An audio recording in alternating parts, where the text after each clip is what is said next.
이번에 엄마 통장에서 돈 좀 뺐어. 솔직히 모으기만 하시는데 우리가 쓰는 게 더 낫지 않아? 잘했네. 요즘 진짜 빠듯했잖아. 어머니도 이 정도는 이해하실 거야. 그치, 우리 가족을 위해 쓰는 건데 뭐. 엄마도 결국 우리 위해서 모은 돈 아니야? 그럼 괜히 오래 묵혀두는 것보다 이렇게 필요할 때 쓰는 게 훨씬 이득이지. 뭐? 네가 내 통장에서 돈을 뺐다고? 내가 진짜 그런 일을 했단 말이야? 엄마, 왜 그렇게 화내? 잠깐 필요해서 뺀 거야. 금방 다시 넣어드릴게. 네가 내 허락도 없이 돈을 가져가는 게 말이 된다고 생각하니? 엄마, 우리 형편 어려운 거 알잖아. 이런 거 하나 이해 못해 결국 가족을 위해 쓰는 거잖아. 가족을 위해? 네가 내 허락도 없이 내 돈을 가져간 게 가족을 위한 거라고? 너한테는 그게 괜찮은 일이야? 솔직히 엄마는 돈 필요 없잖아. 그냥 모아두기만 하시잖아. 우리가 지금 당장 필요한데 이게 더 낫지 않아? 맞아요. 어머니, 저희도 힘든 상황에서 이런 거 이해해 주셔야죠. 네가 지금 그 말을 하고도 떳떳하니? 그 돈은 내가 평생 모은 거야. 너희를 위해 쓴다고 해도 최소한 나한테 허락은 받아야 하지 않겠니? 엄마, 너무 과민 반응하는 거 아니야? 금방 갚으면 되는 건데 왜 이렇게 크게 문제 삼아? 금방 갚으면 끝날 일이 아니야. 이건 내 태도의 문제야. 네가 나를 얼마나 가볍게 여기면 이런 짓을 할 수 있니? 엄마, 결국 날 위해 쓸 거면서 왜 이렇게 심각하게 받아들여? 내가 진짜 가족이라면 나를 존중해야지. 근데 네 한 건 존중이 아니라 무시야. 어머니도 좀 이해심을 가져야 하는데, 엄마 진짜 그렇게 화내지 말고 넘어가. 돈 돌려드릴게. 됐지? 내 돈을 가져가 놓고 내가 화내는 걸 이해하지 못하는 거니? 네가 정말 이게 괜찮은 일이라고 생각한다면 더 이상 할 말이 없다. 알겠어요, 엄마. 그냥 다음엔 미리 말할게요. 그게 중요한 게 아니야. 네가 나를 가족으로서 존중하지 않는다는 게 문제야. 그게 얼마나 큰 잘못인지 모르겠니? 잘못이 뭔지 모르겠다는 아들의 말투와 너무 당당한 며느리는 개념이 없는 걸까요? 아님 진짜로 잘못을 모르는 걸까요? 아니면 진짜로 엄마 돈을 마음대로 써도 아무 문제가 없는 걸까요? 여러분은 어떠신가요? 자식이 내 돈을 마음대로 빼서 쓰고 있다고 생각하시면 어떤 마음이시겠어요? 오늘의 사연자는 어떻게 이 상황을 해결해 나갔을까요? 안녕하세요. 서울에서 68세로 살아가는 정혜숙입니다. 평생 가정을 돌보며 살림만 해오다 보니 이제는 한복수선을 하며 조금씩 용돈을 벌며 지내고 있어요. 요즘은 몸도 마음도 지치고 힘든 일이 많아졌습니다. 아들이 결혼하고 나서부터는 예상치 못한 갈등과 걱정들로 가슴 아픈 날들을 보내고 있답니다. 저의 이야기를 들으시고 따뜻한 위로와 격려의 댓글 부탁드립니다. 구독과 좋아요는 제게 큰 힘이 됩니다. 오늘은 제가 어떻게 가족을 위해 희생하며 살아왔는지, 그 과정에서 생긴 갈등과 결국 스스로를 지키기 위해 어떤 결정을 내렸는지 이야기하려고 합니다. 저는 어린 시절부터 가난한 집안에서 자랐습니다. 배움의 기회는 많지 않았지만 성실하게 살면 좋은 날이 올 거라는 믿음 하나로 살아왔어요. 25살에 남편을 만나 서울 변두리에 작은 전셋집을 얻어 결혼 생활을 시작했습니다. 남편은 성실히 일하며 가정을 꾸려갔고 저는 가사와 육아에 온 힘을 쏟았어요.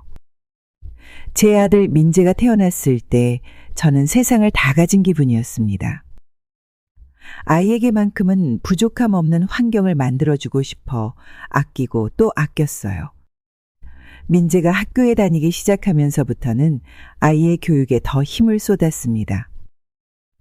동네 학원에서 얻은 정보 하나하나를 놓치지 않으려 노력했고, 밤에는 손수 도시락을 준비하며 민재가 공부에 집중할 수 있도록 도왔습니다. 그 시절은 힘들었지만 행복했어요. 민재의 성적이 오르면 뿌듯했고 작은 성공이라도 이루면 자랑스러웠습니다. 민재가 대학교에 들어가고 취업을 하게 된 날엔 기쁨의 눈물을 흘렸어요. 드디어 제 노력이 결실을 맺는구나 싶었죠. 남편이 갑작스럽게 세상을 떠난 건 민재가 대학교를 졸업하기 직전이었습니다. 저는 슬픔을 억누르고 민재를 위해 더 열심히 살아야겠다고 다짐했어요. 남편이 남긴 작은 재산과 제가 벌어 모은 돈으로 민재의 학비와 생활비를 도왔습니다. 민재가 첫 월급을 받았을 때 엄마 고생 많으셨어요 라는 한마디에 눈물이 왈칵 쏟아졌습니다. 그 한마디로 그동안의 고생이 보상받는 것 같았죠. 민재가 결혼을 하겠다고 했을 때 저는 기쁜 마음으로 아들의 결정을 축하했어요. 며느리 지원이를 처음 만났을 때도 예쁘고 성실한 사람이라며 다행이라 생각했어요. 민재가 결혼한다고 했을 때 저는 마치 세상이 제게 준 선물 같았습니다. 제게는 이 세상 무엇보다 중요한 아들이니 그의 행복은 제 행복이기도 했습니다. 그 말을 들었을 때부터 저는 머릿속으로 수많은 계획을 세우기 시작했습니다. 신랑 어머니로서 어떤 역할을 해야 할지, 무엇을 준비해야 할지 하나하나 떠올리며 마음이 설렜습니다. 하지만 결혼은 기쁨만으로 준비되지 않았습니다. 결혼식 준비라는 건 참으로 많은 돈이 들어가는 일이었어요. 홀로 벌어들인 수입은 많지 않았지만 그래도 아들의 새 출발을 돕는 일이니 부족함을 느낄 틈도 없었습니다. 예단 비용부터 예식장 예약, 신혼집 보증금까지 한 가지도 빼놓을 수 없는 문제였습니다.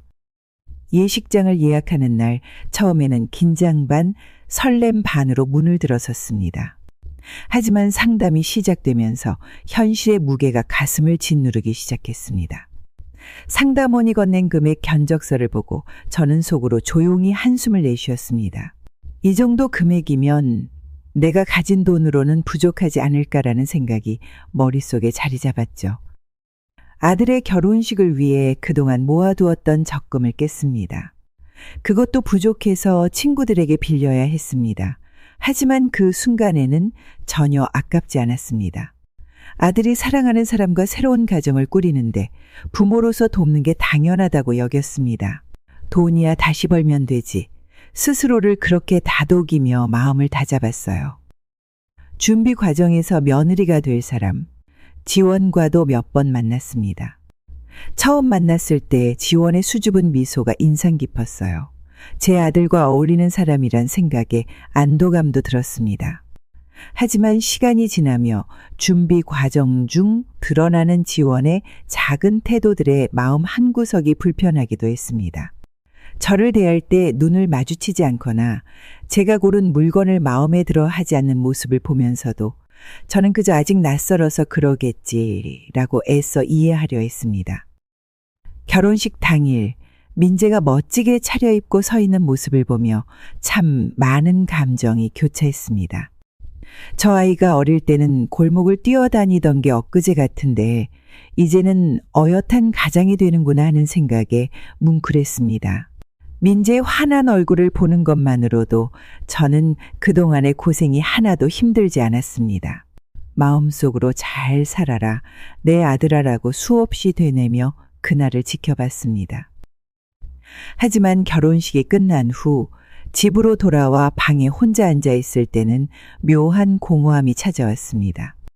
그날의 환한 불빛과 웅장한 음악 소리가 떠올랐고 화려한 드레스와 정장을 입고 환하게 웃던 아들 부부의 모습이 자꾸만 생각났습니다. 그런데 문득 이런 생각이 들었어요. 나는 정말 이 아이에게 다 해줬는가라는 질문이 머릿속을 스쳤습니다. 사실 저는 결혼 준비를 도우며 항상 부족하다는 생각에 시달렸습니다. 예단 준비에 필요한 고급 물건을 사줄 때도 신혼집을 마련하는 과정에서 필요한 돈을 마련할 때도 늘 저의 한계를 느껴야 했습니다. 내가 조금 더 돈을 벌었더라면 이 아이들에게 더 잘해줄 수 있었을 텐데라는 자책감이 가슴을 짓눌렀습니다. 결혼 후 아들이 새로운 가정을 꾸리고 자리를 잡아가는 모습을 보길 바랐습니다. 저는 오랜만에 홀로 조용한 시간을 가지며 한복수선에 전념할 수 있어 마음이 한결 가벼웠습니다. 그런데 어느 날 아들이 집으로 찾아왔습니다. 피곤한 얼굴로 문을 열고 들어오는 모습에 반가움이 앞섰습니다. 어머니, 이번 달은 생활비가 좀 부족해서요. 도와주실 수 있을까요? 그 말을 들었을 때 저는 잠시 멈칫했습니다. 새로운 가정을 꾸리고 첫걸음을 내딛는 일이니 어려울 수도 있다고 생각했어요. 젊은 시절 저도 남편과 함께 그런 시기를 겪었던 기억이 떠올랐습니다. 월급날을 손꼽아 기다리며 냉장고를 열어도 텅 빈 모습을 보던 날들이 아들의 얼굴과 겹쳐졌습니다. 그 기억들 때문에 아들의 말이 낯설지 않았고 오히려 마음 한구석이 저려왔습니다. 비상금으로 모아둔 돈을 꺼내 건네주며 이렇게 다짐했어요. 내가 이 아이에게 조금 더 힘을 보태면 금방 자리 잡을 수 있을 거야. 손에 돈을 쥐고 나가는 아들의 뒷모습을 바라보며 부모로서 할 수 있는 일이 있다는 사실에 묘한 안도감을 느꼈습니다. 하지만 그것이 끝이 아니었습니다. 몇 달이 지나 아들이 다시 찾아왔습니다. 이번에는 얼굴에 어두운 그늘이 더 짙게 드리워져 있었습니다. 어머니, 이번에는 카드값이 밀려서요. 월세도 아직 못 냈습니다. 한 번만 더 도와주세요. 그 말을 듣는 순간 속이 무거워졌습니다. 그래도 저는 이번에도 아무 말 없이 손을 내밀었습니다. 부모는 자식을 돕는 것이 당연하다고 생각했기 때문입니다. 하지만 그날 밤 방에 홀로 앉아 비어가는 통장을 보면서 묘한 불안감이 몰려왔습니다. 언제까지 이렇게 도와줄 수 있을까? 혹시 내가 이 아이를 잘못된 방향으로 이끌고 있는 건 아닐까? 이런 생각이 머릿속에서 떠나지 않았습니다. 그래도 아들의 미안한 얼굴을 떠올리며 한 번 더 참고 넘어가기로 했습니다. 그러나 이런 일이 반복될수록 제 마음은 점점 더 무거워졌습니다. 매달 같은 부탁이 계속되자 이제는 스스로를 설득하는 것조차 어려워졌습니다. 도와주는 일이 사랑이라는 건 분명히 알았지만 이 사랑이 점점 제 자신을 옥죄는 것 같다는 느낌도 들었습니다. 하루는 아들이 전화를 걸어왔습니다. 어머니, 이번에도 좀 도와주세요. 다음 달부터는 꼭 해결할 수 있을 것 같아요. 그 목소리를 듣고 전화를 끊은 뒤 혼자 방에 앉아 있던 저는 말로 설명할 수 없는 공허함을 느꼈습니다.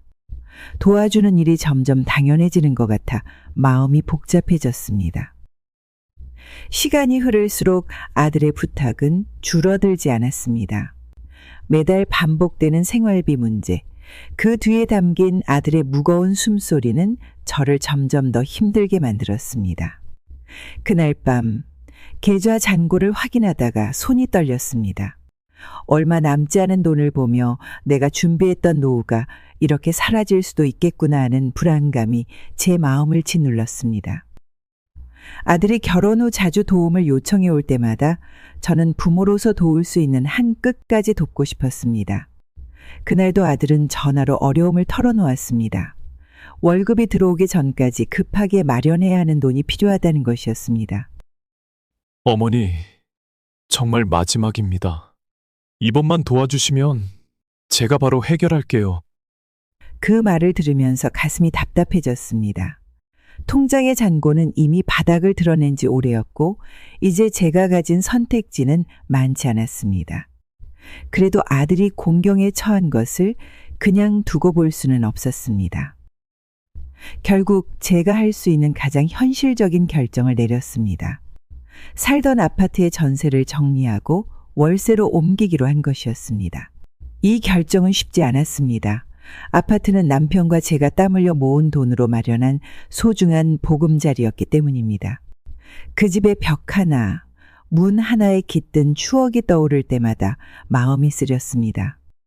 부동산 중개소에 전화를 걸어 전세 계약 해지 절차를 묻는 동안에도 손이 떨렸습니다. 제 목소리가 흔들리지 않도록 애써 평정을 유지하려 했지만 마음속에서는 거센 파도가 치고 있었습니다. 내가 이렇게까지 해야 하나라는 생각이 머리를 떠나지 않았습니다. 그러나 전화를 끊고 나서는 오히려 묘한 차분함이 밀려왔습니다. 아들을 위해 무언가를 해줄 수 있다는 사실만으로도 작은 위안을 느꼈습니다. 이사 준비를 하면서 집안을 정리하다가 오래된 사진 앨범을 발견했습니다. 앨범을 넘기며 그동안 함께했던 시간들이 떠올랐습니다. 남편이 살아있을 때 찍었던 가족 사진, 아들이 어린 시절 뛰어놀던 모습이 담긴 사진들. 저는 한참을 사진 속 과거의 시간에 빠져 있었습니다. 그 시절에는 이렇게까지 희생을 해야 할 날이 올 줄 몰랐습니다. 하지만 부모로서 아이의 행복을 위해 무엇이라도 해야 한다는 마음은 변함없었습니다. 작은 박스 몇 개의 짐을 다 담아내고 새로운 월세방으로 향하는 날, 아파트 현관문을 마지막으로 닫을 때 참았던 눈물이 왈칵 쏟아졌습니다. 월세방으로 이사한 첫날 밤, 방 안에 앉아 고요한 시간을 보내며 많은 생각이 스쳤습니다. 이전에 넓고 편안했던 공간과는 너무도 다른 작은 방, 소음이 그대로 들려오는 얇은 벽, 오래된 냉장고의 낮은 소리, 그 모든 것이 갑작스럽게 낯설게 느껴졌습니다. 그러나 저는 스스로를 다독이며 다시 마음을 다잡았습니다. 이렇게 해서라도 아들의 어려움이 해결될 수 있다면 이 또한 부모로서 해야 할 일이다. 스스로에게 그렇게 말하며 작은 한숨을 내쉬었습니다. 짐 정리를 끝내고 방에 작은 사진 한 장을 걸었습니다. 가족이 함께 웃던 사진이었습니다. 그 사진을 보며 혼자 미소를 지어보았습니다. 아들의 어려움을 돕기 위해 내린 선택이었지만 그 과정에서 스스로에게 남긴 상처는 점점 커져갔습니다. 그래도 부모로서의 마음은 여전히 흔들리지 않았습니다. 명절이 다가오면 저는 어김없이 가족들을 맞이할 준비로 분주해졌습니다. 작은 주방에서 국을 끓이고 전을 부치며 느끼는 기분은 늘 묘했습니다. 바쁘고 피곤하면서도 아이들이 모여 떠들썩하게 웃을 날을 떠올리면 마음이 따뜻해지곤 했습니다. 그 시간을 위해 며칠을 준비해도 힘들다는 생각은 들지 않았습니다. 그날도 명절을 앞두고 아들에게 전화를 걸었습니다. 오랜만에 모두가 함께 모여야 하니 시간 맞춰 오라고 말하려 했습니다. 전화기 너머로 들려오는 아들의 목소리는 조금 망설이는 듯 했습니다. 어머니, 지원이 이번 명절에는 가기 힘들 것 같다고 하네요. 아이도 있고 준비가 너무 어려운 것 같아서요. 그 말을 듣는 순간 머리가 멍해지는 것 같았습니다. 목소리를 잠시 멈춘 채 저는 대답을 서둘러 하지 못했습니다. 이유를 듣고 나니 더 말을 잇기가 어려웠습니다. 집에서 한 발짝도 움직이기 힘들 정도로 멀리 있는 것도 아닌데 이곳이 얼마나 힘든 장소가 되었기에 오기가 어렵다는 것일까. 저는 천천히 입을 떼며 말했습니다. 그래도 가족이 함께 모이는 시간이잖니. 명절이 되면 다들 얼굴 보는 재미로 사는 거란다. 아들은 잠시 조용했다가 다시 설명을 이어갔습니다. 어머니도 이해해 주세요. 지원이 요즘 많이 지쳐 있어서요. 그 말을 듣고 더 이상 아무 말도 하지 못했습니다. 통화를 마치고 손에 쥔 전화기를 내려놓을 때 깊은 한숨이 나왔습니다. 작은 탁자 위에는 명절 준비를 위해 사둔 과일과 정성스럽게 빚어둔 송편이 놓여 있었습니다. 그것들을 바라보는 순간 마음 한편에서 뭔가 무너지는 듯한 느낌이 들었습니다. 주방으로 걸음을 옮겨 냄비 뚜껑을 열고는 한참 동안 국물이 끓어오르는 소리를 들었습니다. 명절이 다가오면 늘 부지런히 움직였던 손이 그날은 잠시 멈췄습니다. 다 붙여놓은 전도, 국도 그 순간에는 더 이상 의미가 없어 보였습니다. 이 모든 것이 단지 나 혼자 먹기 위해 준비한 것이라는 사실이 문득 실감났습니다. 그날 밤 조용한 방에 혼자 앉아 있자니 눈가가 뜨거워졌습니다. 며느리가 힘들다며 오지 않겠다고 한 말이 귓가에 계속 맴돌았습니다. 나를 생각하면 오히려 쉬고 싶지 않았을까라는 생각도 들었습니다. 명절이라는 것이 모두에게 즐거운 시간이 아니라 누군가에게는 부담이 될 수 있다는 걸 느낀 순간이었습니다. 그래도 이 상황을 쉽게 받아들이기가 어려웠습니다. 함께 모여 먹는 따뜻한 밥상, 시끌벅적한 아이들의 웃음소리가 없는 명절은 생각해 본 적이 없었습니다. 가족이 함께해야 의미 있는 날이라고 믿어왔던 제게 이 상황은 새로운 현실이었습니다. 이튿날 아들에게 짧은 메시지를 보냈습니다. 지원과 아이가 힘들면 오지 않아도 괜찮다. 명절 후에 얼굴 보러 오렴. 문자를 보내고 나서도 휴대전화를 한참 바라봤습니다.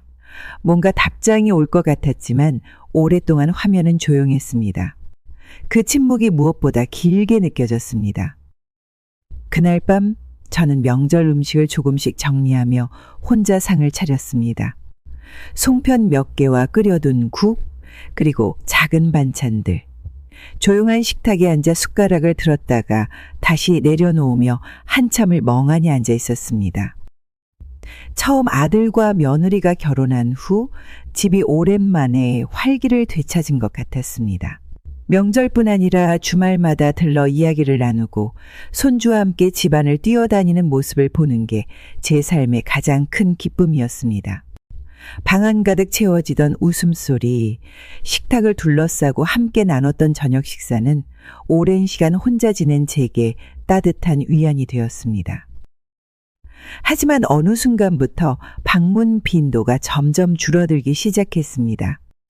처음에는 일이 바쁘다며 주말 약속을 취소하기도 했고, 다음에는 간단한 전화 한 통으로 명절에도 오기 힘들다고 전해왔습니다. 처음에는 그 말이 크게 와닿지 않았습니다. 요즘 젊은 부부가 얼마나 바쁘고 힘든지 알기에 저는 이해하고 넘어가려 했습니다. 하지만 그 횟수가 점점 늘어날수록 마음속에는 묘한 공허함이 자리 잡기 시작했습니다. 주말이면 어김없이 밥상을 준비하며 기다리던 날들이 있었습니다. 부엌에서는 국을 끓이고 반찬을 준비하며 혹시라도 좋아하지 않을까 싶어 새로운 요리를 시도하기도 했습니다. 그러다 문득 정성껏 차려놓은 밥상이 그대로 남아있는 모습을 보게 되었을 때 가슴이 무너지는 것 같았습니다. 이번 주는 힘들 것 같아요. 다음 주에 꼭 들를게요. 아들의 짧은 전화 뒤로 남겨진 조용한 집안, 예전처럼 함께 둘러앉아 식사하던 풍경이 이제는 사라진 것 같았습니다. 그 빈자리를 메우려고 TV를 켜두었지만 혼자 듣는 소음은 오히려 더 쓸쓸하게 느껴졌습니다. 어느 날 손주가 좋아하던 장난감을 정리하다가 눈물이 핑 돌았습니다. 손주가 몇 번을 뛰어다니며 가지고 놀던 자동차가 먼지가 내려앉은 채로 한쪽 구석에 놓여 있었습니다. 그런 작은 물건들조차 이제는 사용되지 않는다는 사실이 가슴 한구석을 찌르듯 아팠습니다. 주말 아침 손주가 오면 함께 가려고 준비해 두었던 작은 공원으로 혼자 산책을 나갔습니다.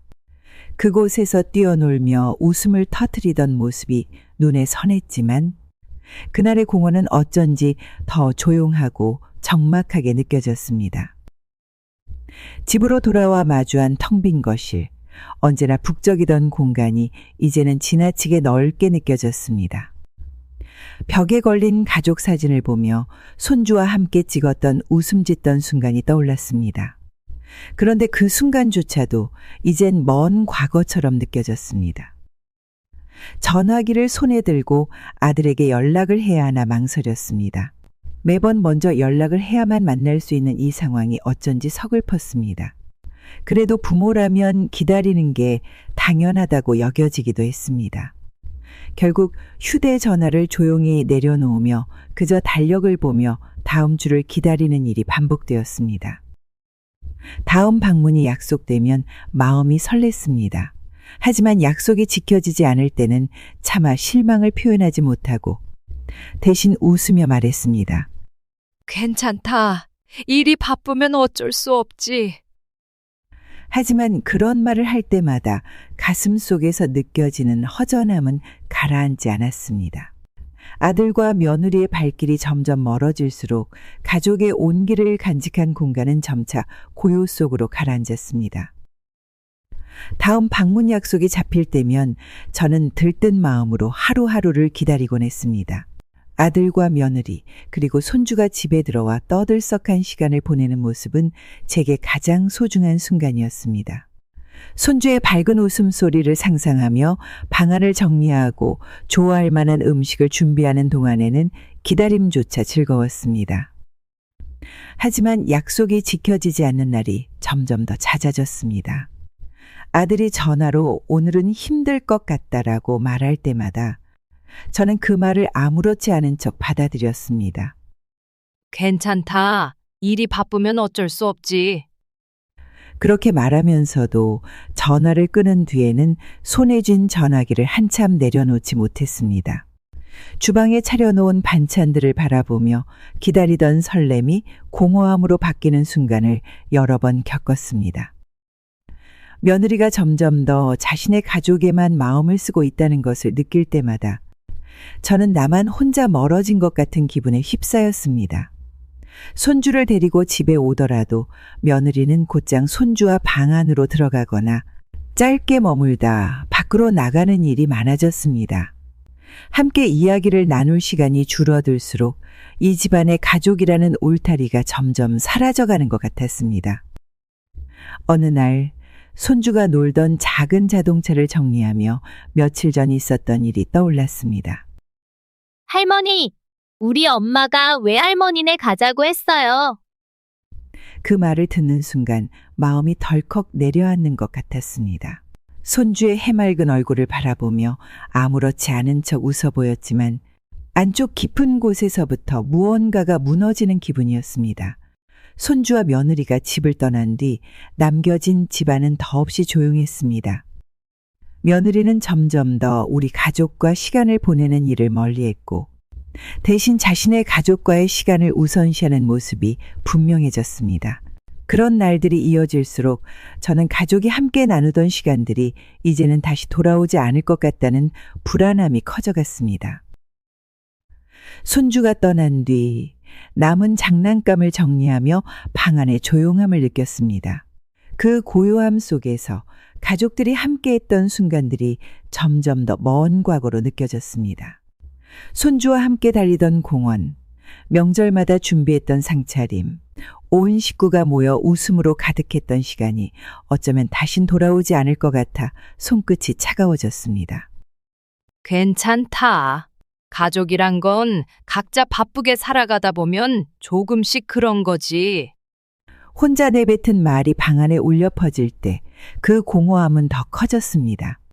그렇게 빈 공간이 늘어나는 것 같던 집안에서 저는 매번 며느리와 아들의 발걸음을 기다렸습니다. 어느 날 아들이 오랜만에 집을 방문했습니다. 문을 열고 들어온 아들은 피곤한 얼굴로 인사를 하고 소파에 조용히 앉았습니다. 분주한 표정으로 잠시 머뭇거리던 아들은 조심스럽게 입을 열었습니다. 엄마, 혼자 계시는 게 많이 힘드실 것 같아요. 이제 우리랑 같이 사는 건 어떠세요? 그 말을 들은 순간 저는 손을 멈추고 가만히 있었습니다. 예상치 못한 제안에 놀라기도 했고 마음 한구석에는 묘한 감정이 피어올랐습니다. 말 그대로 저를 위한 것이겠지만 그 뒤에 다른 이유가 숨어 있을 수도 있다는 생각이 들었습니다. 내가 혼자 있어서 힘들 것 같아서 그런 거니? 저는 조심스럽게 물었고 아들은 고개를 끄덕이며 대답 대신 무언가를 전하려는 듯 했습니다. 하지만 그 고개짓으로 모든 의문이 해소되지는 않았습니다. 마음 한쪽에 남은 불확실함이 쉽게 가라앉지 않았습니다. 혼자 있는 시간이 길어질수록 외로움이 스며드는 건 사실이었습니다. 하지만 그렇다고 해서 다른 이들과 함께 산다는 것이 곧 위로가 될 수 있을지는 알 수 없었습니다. 오히려 낯선 변화가 가져올 불편함과 걱정이 더 큰 무게로 다가오기도 했습니다. 그때 아들이 다시 입을 열었습니다. 어머니도 이제 나이가 드셨으니 저희가 곁에서 도와드리는 게 맞지 않을까요? 그 말을 듣고 저는 아들의 얼굴을 가만히 바라보았습니다. 그의 표정은 진지해 보였지만 그 안에 담긴 감정을 온전히 읽어내기란 쉽지 않았습니다. 마치 그 속에는 말하지 못한 또 다른 이유가 숨어 있는 것처럼 느껴졌습니다. 대화를 마친 후 아들은 다음 날까지 답을 달라고 말하며 집을 나섰습니다. 문이 닫히고 나자 방 안에는 다시 고요함이 내려앉았습니다. 그날 밤 저는 홀로 앉아 아들이 했던 말을 곱씹었습니다. 같이 살자는 제안이 정말 나를 위하는 것일까? 아니면 아들과 며느리에게 더 편리한 선택이었을까 하는 생각이 머리를 떠나지 않았습니다. 창밖을 바라보며 한참을 생각에 잠겼습니다. 혼자 지낸 시간이 길어질수록 느껴지던 외로움과 그로 인한 힘겨움은 분명 존재했습니다. 하지만 그 외로움을 대신해 줄 선택지가 또 다른 고립으로 이어지지는 않을까 하는 걱정도 있었습니다. 방 안을 둘러보니 손주가 놀다 두고 간 장난감이 눈에 들어왔습니다. 작은 자동차와 블록들, 손주가 할머니를 부르며 뛰어다니던 그날의 기억이 떠올랐습니다. 그 순간 그 장난감들은 여전히 따뜻한 온기를 간직한 채 방 안에 남아 있었습니다. 그러나 곧 그런 기억들이 다시는 돌아오지 않을 수도 있다는 생각이 들었습니다. 이 집 안에서 느끼던 가족의 온기가 이제는 먼 과거로 흘러가는 것처럼 느껴졌습니다. 아들의 제안이 저를 그 과거로 다시 데려갈 수 있을지도 모른다는 작은 기대가 스치기도 했지만 동시에 그 기대가 오래된 기억들처럼 희미해지는 순간이 더 두려웠습니다. 그날 밤 저는 답을 정하지 못한 채로 잠을 이루지 못했습니다. 손끝으로 남겨진 장난감들을 천천히 만지작거리며 이 제안이 누구를 위한 선택인지 고민이 깊어졌습니다. 내 삶의 외로움을 채우기 위한 것인지 아니면 아들과 며느리에게 더 편리한 선택일 뿐인지 알 수 없었습니다. 그 질문은 방 안을 떠나지 않았습니다. 그날 밤 조용한 방 안에서 홀로 앉아있던 시간은 유난히 길게 느껴졌습니다. 아들이 함께 살자는 제안을 한 뒤 저는 며칠을 고민하며 시간을 보냈습니다. 혼자 사는 시간이 길어지면서 느꼈던 외로움과 가족과 다시 가까워질 수 있다는 기대감이 교차했습니다. 하지만 동시에 함께 사는 일이 새로운 갈등과 불편함을 가져오지는 않을까 하는 걱정도 떨쳐낼 수 없었습니다. 며칠 후 아들이 다시 집을 찾아왔습니다. 조심스럽게 대화를 시작한 아들의 표정에는 여전히 간절함이 묻어 있었습니다. 어머니, 저희도 요즘 경제적으로 조금 힘들어서요. 함께 살면 어머니도 덜 외로우시고 우리도 더 안정적일 것 같아요. 그 말을 들으면서 가슴이 조금 아릿해졌습니다. 함께 살자는 제안이 단순히 저를 위함이 아니라 아들 가족의 상황도 크게 작용한 선택이라는 것을 느낄 수 있었습니다. 내가 외롭다고 하지만 그게 너희에게 부담이 되지는 않을까 싶구나. 아들은 곧바로 고개를 저으며 대답했습니다. 아닙니다, 어머니. 저희가 오히려 도움을 받을 수 있을 것 같아요. 어머니도 이제는 혼자 계시지 않아도 되잖아요. 그 말을 들으면서도 마음속에는 여전히 작은 의문이 자리 잡고 있었습니다. 아들이 말한 안정적이라는 말이 무슨 의미인지, 가족 모두가 편해질 것이라는 말 속에 어떤 현실이 담겨 있는지 알 수 없었습니다. 결국 저는 아들의 말을 받아들이기로 했습니다. 저도 어쩌면 가족과 함께 지내는 시간을 다시 누리고 싶다는 기대를 품고 있었기 때문이었습니다. 같이 살면 어쩌면 좋은 일이 더 많겠지라는 작은 희망을 품으며 아들에게 동의의 말을 전했습니다. 그렇게 해서 아들과 며느리 그리고 손주가 저희 집으로 이사해 오게 되었습니다. 그날은 온 가족이 힘을 합쳐 짐을 옮기고 정리하는데 분주했습니다. 손주가 집안을 뛰어다니며 새로운 방을 발견할 때마다 환하게 웃는 모습을 보며 저는 이 결정이 좋은 선택이길 바라며 마음을 다잡았습니다.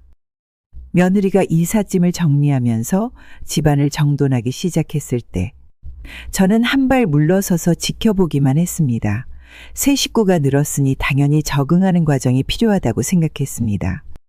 하지만 며느리가 정리라는 이름 아래 제 물건들까지 손대기 시작했을 때 마음속 깊은 곳에서부터 불편함이 피어올랐습니다.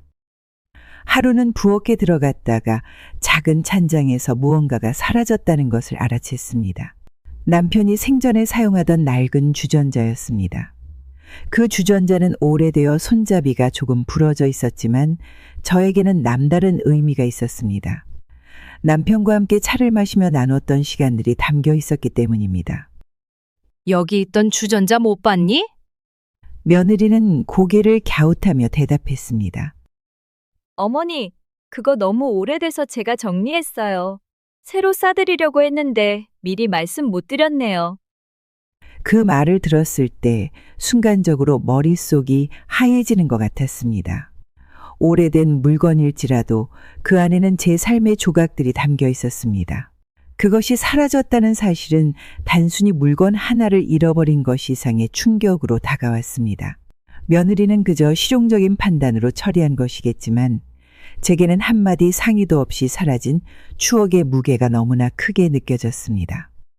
며느리는 이후에도 집안 곳곳을 정리하며 저의 물건들을 하나씩 치우거나 위치를 바꾸었습니다.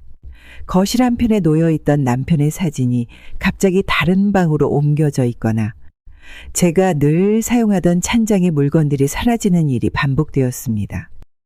그런 날들이 계속되자 저는 점점 제 자신이 이 집안에서 설 곳을 잃어가는 기분이 들었습니다. 이 집은 제가 오랜 시간 지켜온 공간이었지만 이제는 낯선 사람의 손길로 채워지고 있다는 사실이 가슴을 아프게 했습니다. 하루는 며느리가 다가와 제 방 안쪽을 정리하겠다고 말했습니다. 어머니, 여기도 한번 깔끔하게 정리하면 좋을 것 같아요. 저는 조용히 고개를 저으며 말했습니다. 내 물건은 내가 알아서 할게. 너희들 물건만 정리해도 충분해. 그 말을 하며 목소리가 조금 떨렸지만 며느리는 대수롭지 않게 웃으며 다른 방으로 돌아갔습니다. 하지만 그날 이후에도 제 물건들이 멋대로 정리되는 일은 계속되었습니다. 한 번은 옷장을 열었는데 오래된 한복이 사라져 있었습니다. 남편과 함께 결혼식 날 입었던 한복으로 몇십 년이 지나도록 손도 대지 못할 만큼 소중한 물건이었습니다. 그날 찬바람이 들어오는 듯한 옷장 앞에 서서 멍하니 서 있었습니다. 그 한복이 없어진 자리에는 낯선 옷들이 가지런히 걸려 있었습니다. 너희들 혹시 내 한복 본 적 있니? 어머니, 너무 오래된 것 같아서 제가 정리했어요. 이제는 안 입으시잖아요. 그 순간 손끝이 차가워지는 것을 느꼈습니다. 낡고 오래된 물건일지라도 그 물건을 손에 쥘 때마다 떠올랐던 기억과 의미가 있었습니다. 그것이 허락 없이 사라졌다는 사실은 설명할 수 없는 상실감으로 다가왔습니다. 그날 밤 저는 홀로 앉아 집안을 둘러보았습니다. 이 집은 분명 제가 살아온 공간이었지만 이제는 저를 위한 공간이 아닌 것처럼 느껴졌습니다.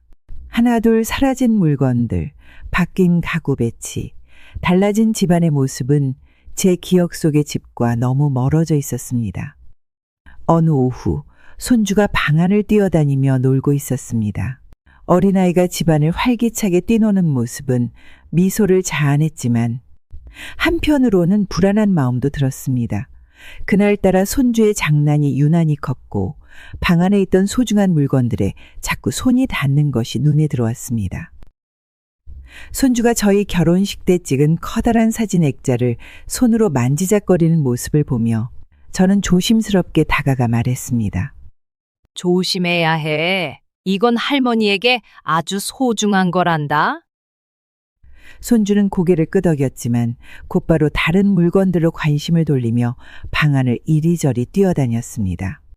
그러던 중 손주가 거실로 뛰어나가다가 선반 위에 놓여있던 작은 도자기를 손으로 쳐 떨어뜨렸습니다. 도자기가 바닥에 부딪히며 산산조각이 났고 저는 순간적으로 얼어붙은 채 그 자리에 멈춰섰습니다. 그 도자기는 남편이 살아있을 때 선물로 준 물건이었습니다. 작은 크기였지만 부부로서 서로를 생각하며 아끼던 시간을 담고 있는 물건이었습니다.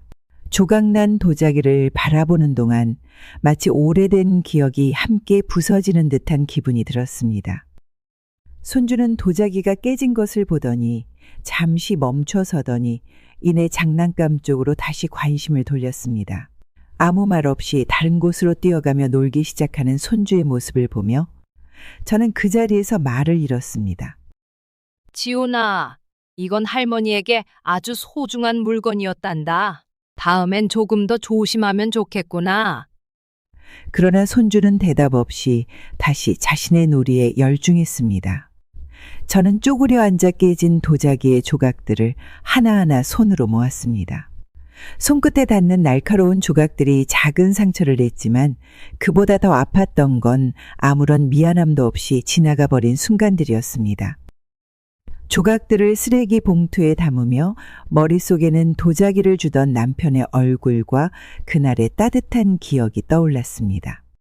부부로서 함께 살아온 날들, 그리고 그날이 제 마음을 채우고 있었던 소중함은 이제 조각난 물건처럼 사라지고 있었습니다. 그날 저녁 손주의 부모에게 이야기를 해야 하나 고민했지만 차마 꺼내지 못했습니다. 애들이란 다 그런 거지라는 대답이 돌아올 것 같아 오히려 말하지 않는 게 더 나을 것 같았습니다. 하지만 마음속에서는 여전히 그 깨진 도자기와 함께 사라진 기억의 빈자리가 커져갔습니다. 방 안의 조용한 침묵 속에서 저는 깨진 도자기의 자리를 바라보며 한참을 서 있었습니다. 누군가에게는 그저 낡고 쓸모없는 물건일지라도 저에게는 추억과 시간을 담고 있는 소중한 것이었습니다. 그리고 그것이 허락 없이 무너져 내린 순간들이 제 삶의 일부분이 함께 사라지는 기분을 들게 했습니다. 어느 날 저녁 온 가족이 거실에 모여 식사를 마친 뒤였습니다. 손주가 장난감을 가지고 놀고 있는 동안 며느리가 갑작스럽게 입을 열었습니다. 이 집은 너무 오래돼서 불편한 게 많아요. 정말 손볼 곳이 많네요. 그 말을 들은 순간 손에 들고 있던 그릇이 멈춰 섰습니다. 그저 무심코 꺼낸 말일 수 있겠지만 그 한마디는 제 마음속 깊은 곳을 건드렸습니다. 오래된 집이라는 것은 사실이었습니다. 이 집은 제가 남편과 함께 젊은 시절을 시작하며 어렵게 마련한 곳이었습니다. 벽지의 색은 발해 있었고 가구는 닳아 있었지만 제게 이곳은 단순한 공간이 아닌 평생의 추억이 담긴 곳이었습니다. 며느리가 이어서 말을 덧붙였습니다. 가구도 불편하고 공간도 좁고 아이가 뛰어다니기에도 부족한 것 같아요. 이런 집에서는 좀 어렵네요. 그 말을 듣는 동안 저는 묵묵히 식탁 위의 접시들을 정리했습니다. 하지만 속에서는 무언가 끓어오르는 듯한 감정이 피어났습니다. 이 집이 낡고 불편해 보일 수 있다는 것은 이해했습니다. 하지만 그 말 속에는 이 집이 가진 의미나 이야기를 조금도 헤아리지 못한 태도가 담겨 있었습니다. 이 집이 낡아 보일지 모르지만 여기서 아이를 키우고 가족들과 함께 시간을 보냈단다. 그 추억들은 새로 산 물건이나 더 넓은 집보다 더 소중한 거란다. 그 말을 내뱉으면서도 목소리가 약간 떨렸습니다. 며느리는 잠시 저를 바라보았지만 곧 손주에게 시선을 돌리며 말을 더 이어가지는 않았습니다. 그 순간 제 말이 공허한 메아리처럼 집안에 울려 퍼지는 듯한 기분이 들었습니다. 그날 밤 저는 집안을 둘러보며 며느리가 말했던 것들을 천천히 떠올렸습니다. 낡은 벽지, 오래된 식탁, 그리고 손때 묻은 가구들. 분명 외부에서 보는 눈에는 불편해 보일 수 있겠지만 제게는 그것들이 남편과 아이들을 위해 밤낮 없이 일하며 이루어낸 작은 보람의 증거였습니다. 하지만 그런 것들이 누군가의 눈에는 그저 오래되고 쓸모없는 것으로 보일 수 있다는 현실이 마음을 무겁게 했습니다. 남편과 함께 애써 쌓아온 시간의 흔적들이 낡은 물건처럼 무의미하게 느껴질지도 모른다는 생각이 들었습니다. 어느 날 저녁 아들이 거실에서 조용히 제 앞에 앉았습니다. 긴장한 듯 손을 만지작거리며 잠시 망설이더니 무겁게 입을 열었습니다. 엄마, 제가 한 가지 부탁드려도 될까요? 이 집 제 이름으로 바꿔주시면 안 될까요? 그 말을 듣는 순간 숨이 멎는 듯한 기분이 들었습니다. 손끝이 차가워지는 것을 느끼며 한동안 말없이 아들의 얼굴을 바라보았습니다. 이 집은 단순히 벽과 지붕으로 이루어진 공간이 아니었습니다. 제 삶 그 자체였고 남편과 함께 쌓아온 모든 순간들이 담긴 곳이었습니다. 왜 그러니? 갑자기 무슨 일이라도 있는 거니? 아들은 고개를 끄덕이며 설명을 이어갔습니다. 요즘 여러 가지 상황 때문에요. 제 이름으로 집을 돌려놓으면 여러모로 관리하기 더 편할 것 같아요. 그 말을 들으면서도 마음속에 피어오르는 감정들을 억누르기 힘들었습니다. 단순히 관리라는 이유로 이 집이 아들의 이름으로 바뀌어야 한다는 말을 받아들이기란 쉽지 않았습니다. 벽 하나, 바닥 한 칸까지도 제가 얼마나 많은 것을 포기하고 지켜온 곳인지 아들은 모르는 것 같았습니다. 제 입에서는 간신히 말이 나왔습니다. 이 집은 내가 남편과 함께 이룬 전부야. 그것을 내 이름으로 바꾼다는 것이 그렇게 쉬운 일이 아니란다. 아들은 약간 답답한 표정으로 다시 말했습니다. 엄마도 나이가 드셨으니까 이제는 저희가 더 책임지고 도울 수 있는 게 좋지 않을까요? 책임을 지겠다는 말이었지만 그 안에 담긴 뜻을 온전히 이해하기 어려웠습니다. 아들의 말이 현실적인 이유일 수도 있겠지만 마음속에는 누군가가 제 삶의 일부를 가져가려고 한다는 느낌이 자리 잡았습니다. 그날 밤 방 안에 홀로 앉아 집안을 둘러보았습니다. 벽에는 오래된 사진들이 걸려 있고 식탁 위에는 남편이 좋아하던 꽃병이 놓여 있었습니다. 그 모든 것들이 저에게는 단순한 물건이 아니었습니다. 그것들은 남편과 함께 살며 쌓아온 시간, 아이를 키우며 느꼈던 기쁨과 고통, 그리고 나 혼자 남겨진 이후의 모든 날들을 담고 있었습니다. 아들의 제안을 곱씹을수록 가슴 한편이 점점 무거워졌습니다. 이 집이 아들에게나 며느리에게는 단지 경제적 자산이나 편리함을 위한 공간일지 모르지만 저에게는 인생의 전부였습니다. 그 전부를 그렇게 간단히 넘겨주는 일이 가능할까 하는 생각이 떠나지 않았습니다. 아들이 집의 명의를 바꾸자는 제안을 한 이후 마음속에 묵직한 돌이 내려앉은 것 같았습니다.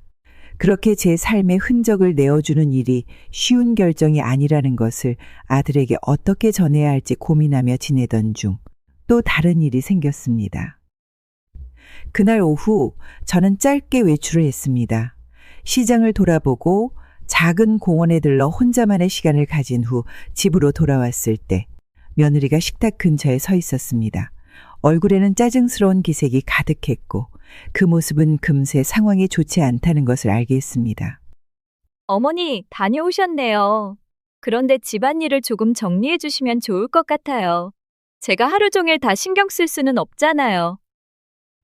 그 말을 들은 순간 손에 들고 있던 장바구니를 내려놓으며 잠시 멈췄습니다. 마음 한편에서 무언가 무너지는 듯한 기분이 들었습니다. 이 집은 평생 제가 지켜온 곳이었고 매일 쓸고 닦으며 가족을 위해 모든 것을 바쳐온 공간이었습니다. 그런데 지금은 내가 주인이 아니라 누군가의 눈치를 봐야 하는 공간처럼 느껴졌습니다. 시장 보고 오느라 시간이 없었단다. 내가 불편했다면 미안하구나. 말을 하면서도 목소리가 조금 떨렸습니다. 제 역할을 다하지 못했다고 비난받는 듯한 기분이 들었고 그 말 속에는 나를 한 집안의 어른이 아니라 단지 책임을 다하지 못한 사람으로 바라보는 시선이 담겨 있는 것 같았습니다. 며느리는 대답 대신 설거지가 쌓여있는 싱크대를 바라보며 다시 한숨을 쉬었습니다. 저는 조용히 장바구니에서 물건을 꺼내며 묵묵히 그 모습을 지켜봤습니다. 평생을 가족을 위해 살아왔지만 이제는 오히려 내 존재가 이 집의 짐처럼 느껴지는 순간들이 늘어나고 있었습니다. 그날 밤 저는 혼자 주방에 앉아 설거지를 마쳤습니다. 차가운 물이 손끝을 적시며 싱크대를 채웠지만 마음속에는 뜨겁고도 무거운 감정이 가라앉지 않았습니다. 제게는 작은 쉼조차 사치처럼 느껴지는 상황이 된 것 같았습니다. 방으로 돌아와 앉아 있자니 문득 집의 명의를 바꾸자는 아들의 말과 며느리의 불만이 함께 떠올랐습니다. 이 집은 더 이상 제 삶의 중심이 아닌 것처럼 느껴졌습니다. 누군가에게는 단지 오래되고 불편한 공간일 수 있겠지만 제게는 삶의 모든 것이었던 곳이었습니다. 그러나 그 모든 가치들이 지금은 쉽게 무시되고 있다는 생각이 머릿속을 떠나지 않았습니다. 그날 밤은 유난히 길고 고요했습니다. 며칠 전 저는 장을 보고 오며 작은 기쁨을 위해 과일 몇 가지와 좋아하는 찻잎을 사왔습니다. 단순한 지출이었지만 오랜만에 스스로를 위한 선택을 했다는 것이 마음을 조금 가볍게 했습니다.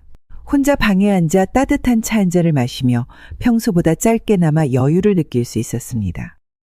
그러나 이 작은 평화는 오래 가지 않았습니다. 다음 날 아들이 퇴근 후 거실에 앉아있던 저를 찾아와 말을 꺼냈습니다. 엄마, 최근에 장을 보신 것 같던데요? 우리 집도 생활비가 빠듯한데 조금 아껴 쓰시면 좋지 않을까요? 그 말을 듣는 순간 마음속에서 무언가 뜨거운 것이 치밀어 올랐습니다.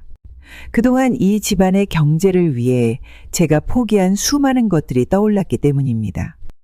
가족을 위해 가장 먼저 적금을 깼고 생활비를 마련하기 위해 스스로를 위한 소비는 늘 뒷전으로 미뤘습니다. 오히려 아들과 며느리의 필요를 채우는 일이 더 우선이었습니다. 내가 내 돈으로 산 몇 가지인데 그게 그렇게 문제가 될까? 아들의 표정에는 당혹감과 불만이 뒤섞여 있었습니다. 그는 계속 말을 이어갔습니다. 엄마도 알잖아요. 우리 다 같이 살고 있는 상황에서 돈 관리를 더 신중히 해야 해요. 그 말을 들으며 저는 손에 든 찻잔을 조용히 내려놓았습니다. 말끝마다 나오는 우리라는 단어가 점점 더 낯설게 느껴졌습니다.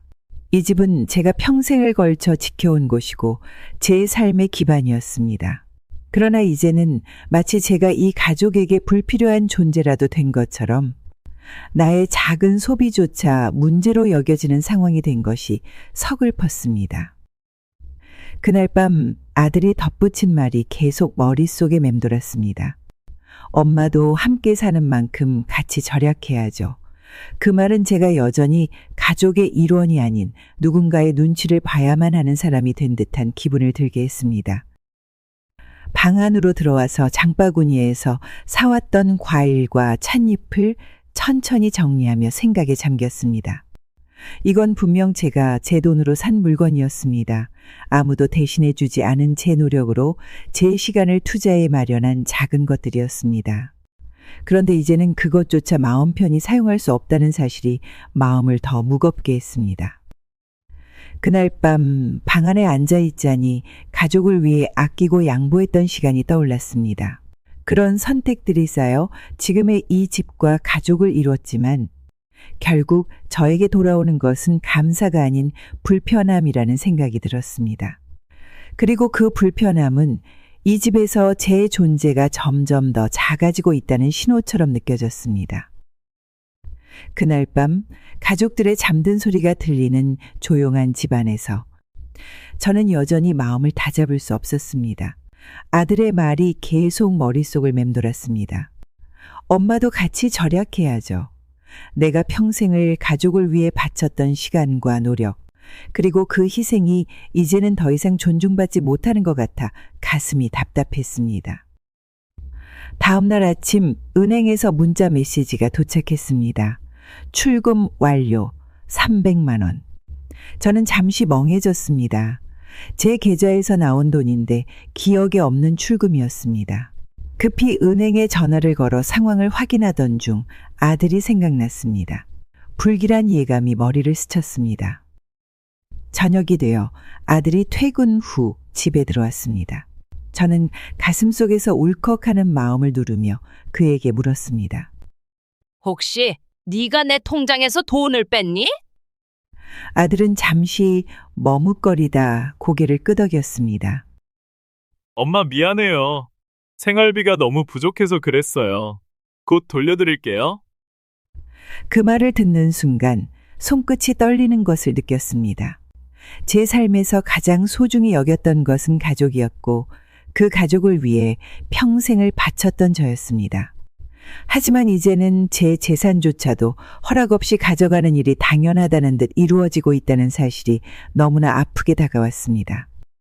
그래도 내가 말이라도 했어야 하지 않겠니? 이건 내 돈이고 내 허락 없이 빼는 건 아니지. 아들은 그저 미안하다는 말을 반복했지만 그 미안함 속에서도 책임감은 느껴지지 않았습니다. 그는 상황을 해결하려는 태도보다는 일이 벌어졌으니 어쩔 수 없다는 무기력한 표정만 보였습니다.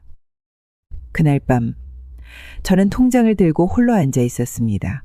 통장은 제게 단순한 돈의 기록이 아니었습니다.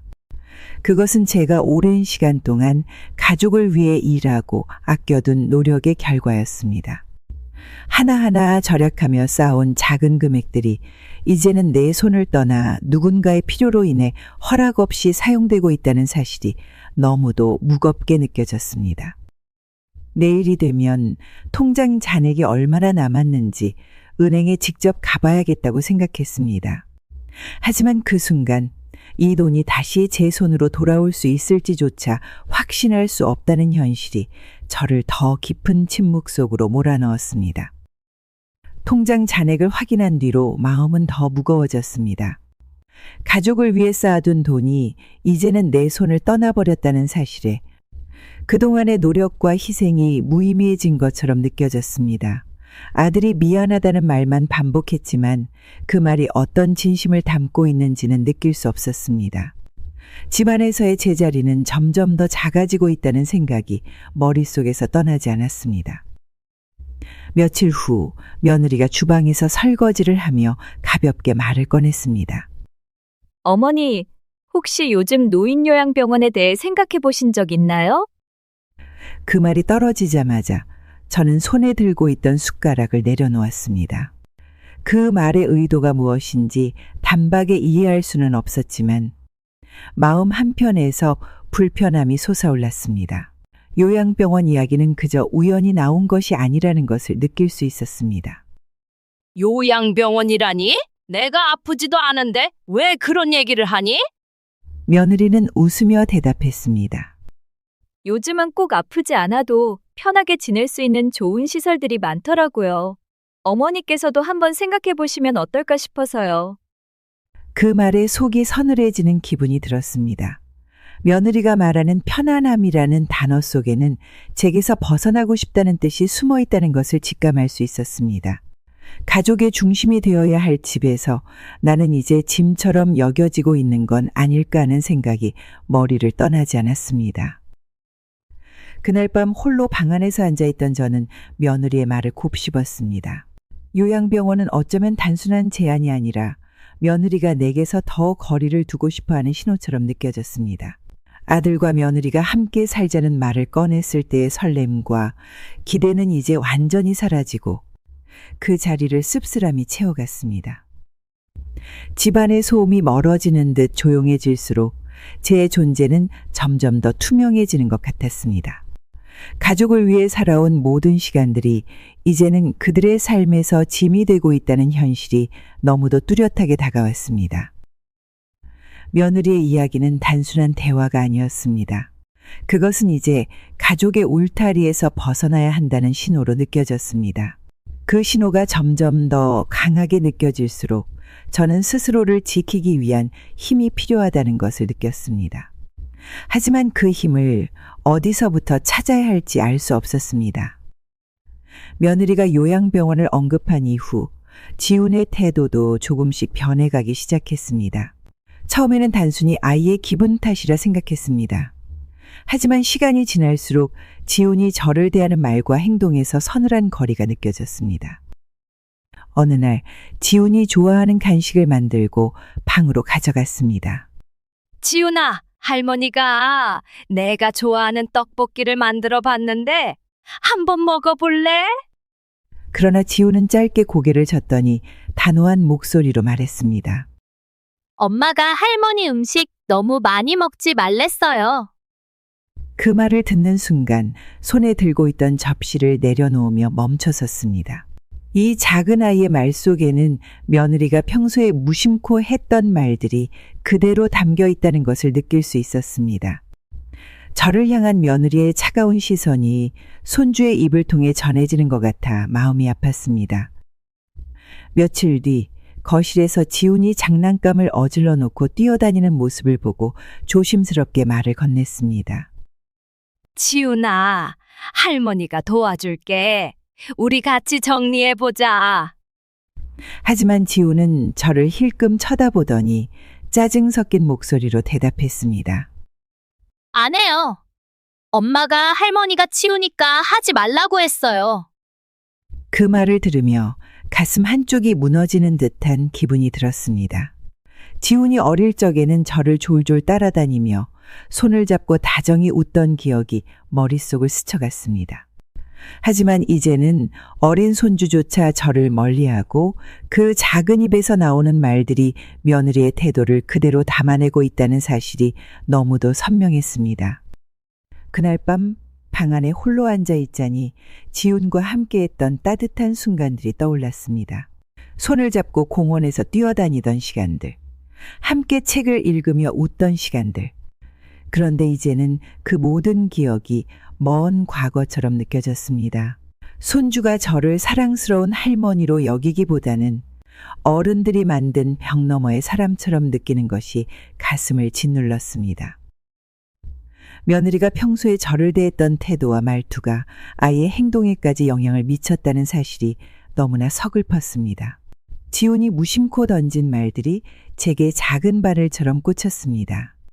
손주를 통해 제자리가 집안에서 점점 사라지고 있다는 사실을 느끼게 되었을 때 그 상실감은 이루 말할 수 없었습니다. 그날 이후로 지훈이 저를 대하는 태도는 더 차가워졌습니다. 제가 무언가를 부탁하면 귀찮아하거나 대답을 피했고 제가 다가가면 자연스럽게 멀어지려는 모습이 보였습니다. 방 안에 홀로 앉아 있으면 아이의 웃음소리가 들리던 시간이 너무나 그리워졌습니다. 지훈의 태도가 차갑게 변한 이후 집안은 더없이 조용해졌습니다. 손주의 웃음소리가 끊긴 집은 마치 생기가 사라진 공간처럼 느껴졌습니다. 그 정막 속에서 아들이 저를 불러앉히던 날은 기억에 오래 남았습니다.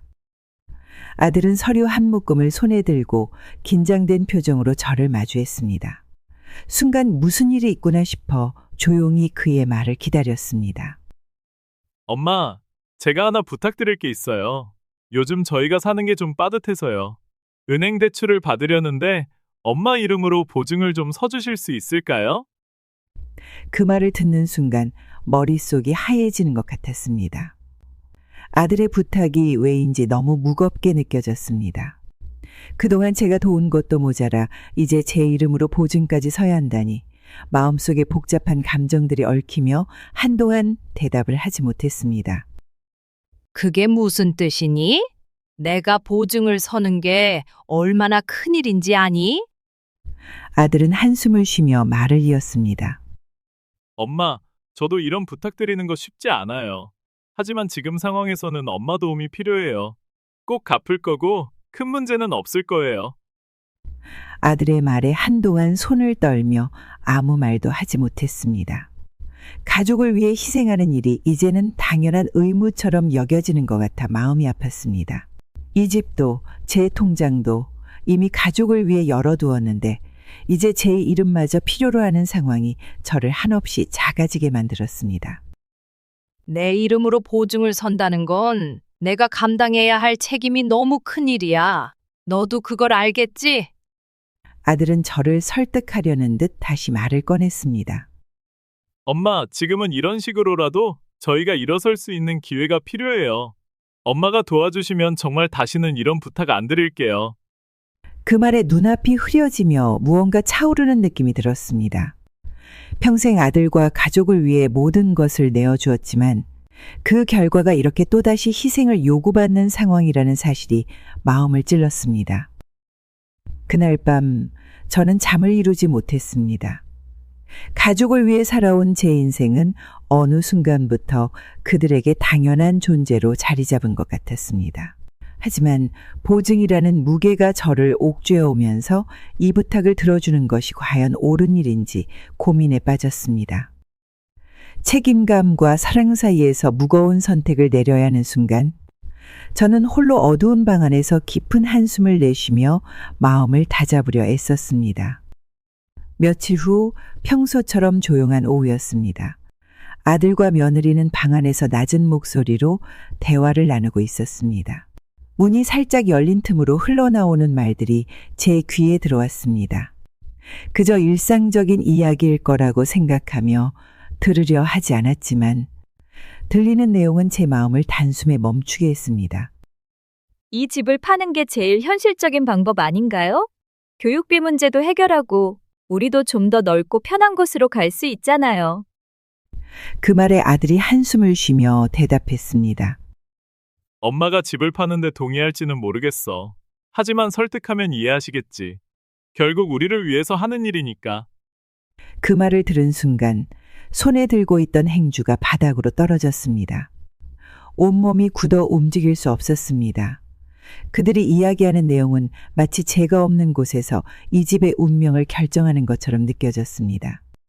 이 집은 단순히 벽과 지붕이 아닌 제 삶의 가장 소중한 부분이었습니다. 남편과 함께 쌓아온 시간, 아이를 키우며 겪은 모든 기쁨과 고통이 담긴 공간이었습니다. 그런데 그것이 하나의 방법으로 논의되고 있다는 사실이 너무도 무겁게 다가왔습니다. 저는 조용히 부엌 구석에 앉아 숨을 고르며 이야기를 계속 들을 수밖에 없었습니다. 어머니가 이해 못하시면 강하게 말씀드려야 해요. 이건 우리 가족을 위한 일이니까요. 그 말에 아들은 잠시 말을 멈췄다가 대답했습니다. 알겠어. 내가 한번 얘기해 볼게. 엄마도 결국 우리를 위해서 결단을 내려주시겠지. 그 말 속에는 미묘한 확신이 깃들어 있었습니다. 제가 결국 가족을 위해 모든 것을 희생할 것이라고 믿는 모습이 너무도 선명했습니다. 제 사랑과 희생이 그들에게는 당연하게 여겨지는 것 같아 마음 한구석이 점점 더 차가워졌습니다. 그날 밤 저는 잠자리에 누워 문득 떠올랐습니다. 가족을 위해 살아온 내 인생의 끝이 이렇게 사랑받고 존중받는 모습이 아닌 하나의 방법으로 사용되는 것이 되어버렸다는 현실이 너무도 씁쓸했습니다. 이 집을 두고 벌어지는 대화가 마치 제 존재 자체를 두고 논의하는 것처럼 느껴졌습니다. 새벽이 되어서야 겨우 눈을 감을 수 있었습니다. 하지만 가슴속 깊이 남은 며느리와 아들의 대화는 꿈속에서도 떠나지 않았습니다. 며느리와 아들이 제 집을 두고 이야기한 이후로 집안에서 저는 더 조용히 지내려고 노력했습니다. 무엇을 말해도 그들이 이해하지 못할 것 같아 그저 혼자만의 시간을 보내는 일이 늘어갔습니다. 그러던 어느 날 며느리가 거실에서 친구들과 통화하는 소리가 들렸습니다. 처음에는 일상적인 대화라고 생각하며 대수롭지 않게 넘기려 했습니다. 하지만 그녀의 말 속에 제 이야기가 섞이기 시작했을 때 발걸음이 멈췄습니다. 우리 시어머니? 참 답답할 때가 많아요. 아직도 자기 생각만 하시는 것 같아서요.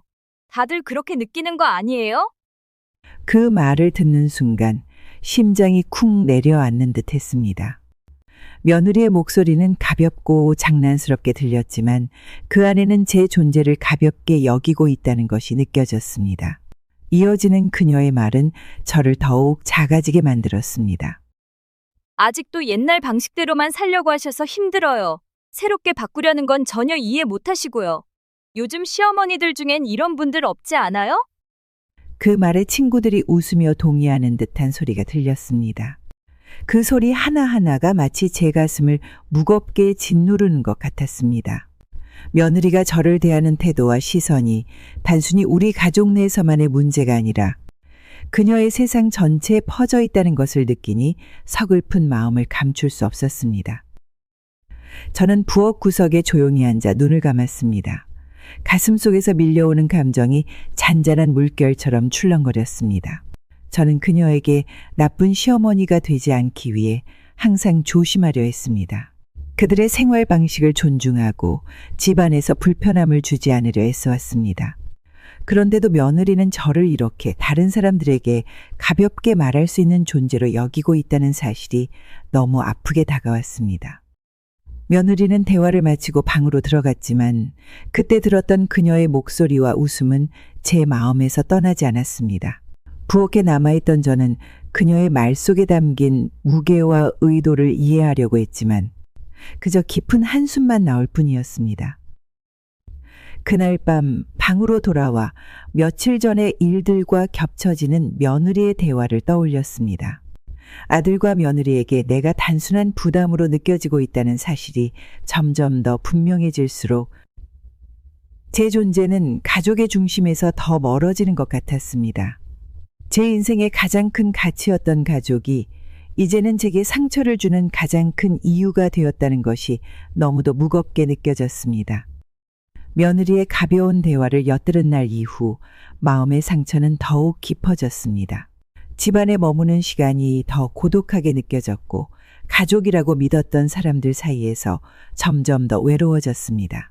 그 고요함 속에서도 집은 제가 붙잡고 있는 마지막 자존심이자 평생의 노력이 담긴 유산이었습니다. 하지만 그마저도 송두리째 흔들리는 일이 벌어질 줄은 몰랐습니다. 어느 날 우편함에서 두툼한 봉투 하나를 발견했습니다. 집으로 가져와 조심스럽게 열어보니 낯선 서류들이 담겨 있었습니다. 서류를 읽어 내려가던 중 소유권 이전이라는 단어가 눈에 들어왔습니다. 그 순간 손끝이 차가워지며 심장이 빠르게 뛰기 시작했습니다. 서류를 자세히 살펴보니 아들의 이름이 적힌 신청서였습니다. 아들이 제 동의 없이 집의 소유권을 자신의 이름으로 바꾸려 했다는 사실을 알아차리는 데는 오랜 시간이 걸리지 않았습니다. 서류에 찍힌 날짜를 확인하니 이미 절차가 진행되고 있는 상태였습니다. 그 자리에서 무언가 와르르 무너져 내리는 듯한 기분이 들었습니다. 평생을 걸쳐 이룬 내 삶의 터전이 아들 몰래 제 손을 떠나려 하고 있다는 사실을 받아들이기가 너무도 힘들었습니다. 이게 대체 뭐야? 내가 내 허락도 없이 이런 일을 하다니. 아들이 집으로 돌아오자마자 저는 서류를 그의 앞에 내밀며 물었습니다. 아들은 잠시 당황한 표정을 짓더니 이내 태연한 얼굴로 변하며 대답했습니다. 엄마, 이건 다 엄마를 위해서 하는 거예요. 어차피 나중에 제 것이 될 거잖아요. 지금 미리 해두는 게 나을 것 같아서요. 그 말을 듣는 순간 속이 메마른 듯한 기분이 들었습니다. 아들은 제가 마지막까지 지키고 싶었던 집마저도 단순히 자신을 위한 자산으로 생각하고 있다는 사실이 너무나 선명해졌습니다. 그래도 내가 허락 없이 이런 일을 하는 건 아니지 않니? 이 집은 내 집이. 너도 그걸 알잖아. 아들은 미안한 기색 없이 다시 말했습니다. 엄마, 나중에 문제되는 것보다 지금 정리해두는 게 좋아요.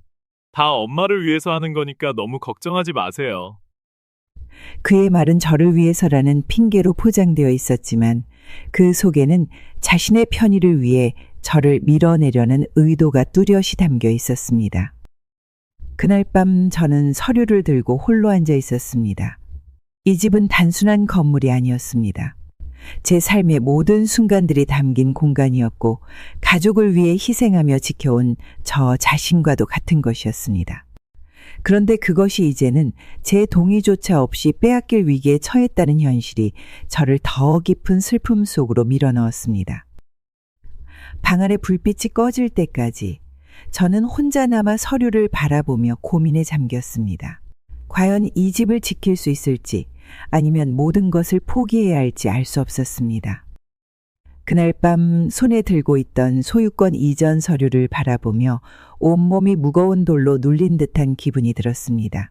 제 동의 없이 진행된 일이라는 사실만으로도 충분히 아팠지만 그 뒤에 숨은 아들과 며느리의 계획이 점점 더 뚜렷하게 다가오고 있었습니다. 며칠 후 며느리가 전화를 받으며 집에서 낮은 목소리로 대화를 나누는 소리가 들렸습니다.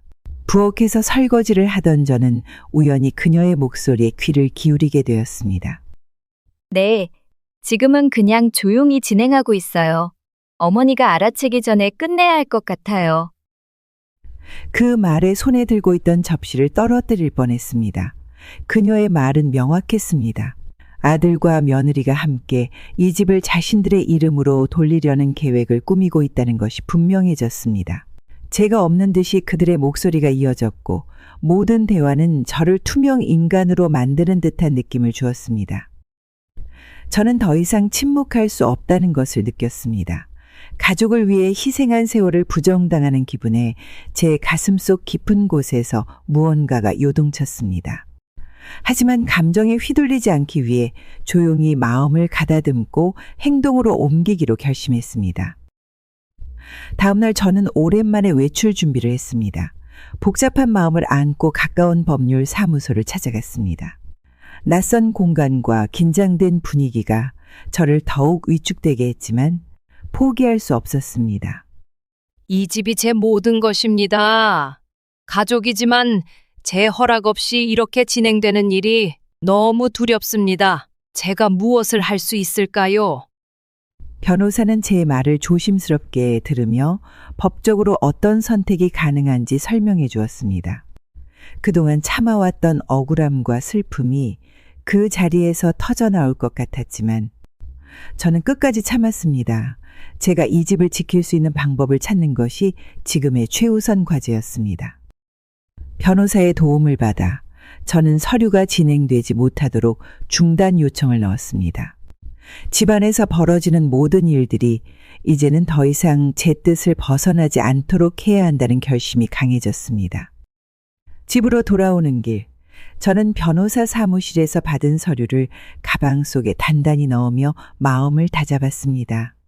가족을 위해 무엇이든 희생할 준비가 되어 있었지만 이번에는 지켜야 할 선이 있다는 것을 느꼈습니다. 며칠 동안 고민 끝에 저는 결심했습니다. 더 이상 이 집에서 제 자리를 빼앗기지 않기 위해 무언가를 해야 한다고 느꼈습니다. 가족을 위해 희생했던 세월은 이제 제게 무거운 짐이 되었고 제가 지키고자 했던 마지막 남은 자존심마저 흔들리고 있었습니다. 이 집은 단순한 공간이 아니라 제가 평생 동안 쌓아온 추억과 삶의 일부였습니다. 아침 일찍 일어나 아들의 방으로 들어갔습니다. 방 안에는 그동안 그들이 남겨놓은 물건들이 아직도 가득했습니다. 옷장에 걸린 옷들, 책상 위에 놓인 물건들, 그리고 손주의 장난감까지 하나씩 손에 잡아 상자에 담았습니다. 물건을 옮기는 동안 가슴 한구석이 무거워졌습니다. 한때는 이 모든 것이 가족의 일부였지만 이제는 저를 짓누르는 무언가가 되어버렸다는 생각이 들었습니다. 거실에 쌓인 상자들을 정리하며 문득 눈앞이 흐려졌습니다. 손주의 웃음소리, 아들과 며느리가 함께했던 순간들이 떠올랐습니다. 하지만 그런 기억들은 이제 제게 상처로 남아 있었습니다. 상자에 담긴 물건들을 정리하면서 저는 이 집이 더 이상 그들의 것이 아님을 깨닫게 되었습니다.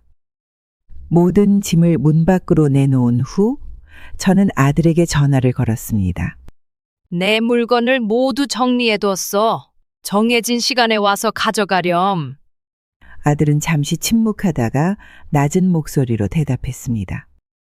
엄마, 정말 이렇게까지 해야겠어요? 그 말을 들으면서도 저는 흔들리지 않으려 했었습니다. 너희를 막으려는 게 아니라 나를 지키려는 거야. 이 집까지 팔려고 하는 너희 행동은 아무리 엄마라고 해도 이해할 수 없단다. 전화가 끊긴 후 저는 곧장 도어락 비밀번호를 바꾸기 시작했습니다. 새로운 번호를 입력하는 순간 손끝이 차가워졌지만 이 결정이 저를 위해 꼭 필요하다는 것을 알고 있었습니다. 문을 닫고 집 안으로 들어서니 고요한 집 안에서 마침내 안도의 숨을 내쉴 수 있었습니다. 그날 밤 혼자 앉아 창밖을 바라보며 생각했습니다. 사랑하는 가족을 문 밖으로 내보낸다는 것은 결코 쉬운 일이 아니었습니다. 그러나 그 사랑이 제 삶을 망가뜨리는 이유가 되어서는 안 된다는 것을 깨닫는데 너무 오랜 시간이 걸렸습니다. 이 집은 제가 지켜온 모든 것이었고 제 삶을 되찾기 위한 출발점이기도 했습니다. 고요한 밤, 문득 손주가 저를 부르며 뛰어다니던 시간이 떠올랐습니다. 하지만 이제는 그 기억이 슬픔보다는 새로운 다짐으로 이어지기를 바랐습니다. 이 집에서 다시 제 삶을 시작할 준비를 하며 저는 마지막으로 문 앞에 놓인 짐들을 다시 한번 바라보았습니다. 비밀번호를 바꾸고 난 후 며칠이 지나 예상대로 아들과 며느리가 집에 찾아왔습니다. 문이 열리지 않자 문 앞에서 초인종을 반복해서 누르는 소리가 들려왔습니다. 그 소리는 점점 더 강해졌고 결국 아들의 목소리가 들려왔습니다. 엄마! 문 좀 열어봐요! 왜 비밀번호를 바꿨어요? 저는 잠시 거실에서 멈춰서서 문을 바라봤습니다. 초인종 소리가 계속 울리는 동안 가슴 한편이 무겁게 내려앉았습니다. 그러나 그 무게를 떨쳐내고 마침내 현관문 앞에 섰습니다.